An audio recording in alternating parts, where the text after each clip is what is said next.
হে মূর্খ লেবার এখন ইট দেখিয়ে মরে এখন নিয়ে পানে বলছে একেবারে আলু নিয়ে আয় আচ্ছা ওস্তাদ আনতেছি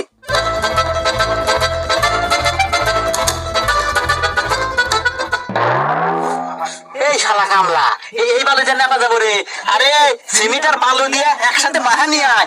তো এটা আমার কবেন না আপনি তো খালি বলেন বালু নিয়ে আসবেন না কেন বালু নিয়ে আসি খালি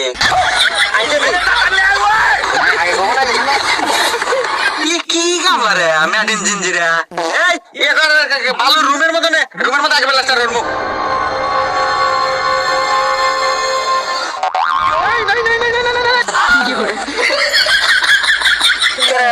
এখন তো পানি কো পানি থাকবো কে আরে ওস্তাদ আপনি তো কোনো বালু আসবেন মাহানি আসবেন না কে মাহানি আছি দুপুরের ভিতরে কি কেউ এই রাজমিস্ত্রির কাম করছে রে আর কি তুই আজকে নতুন আনছো নাকি কামে কি কোন ওস্তাদ নতুন মানে কামে কোনো খোলা দিলাম না কিন্তু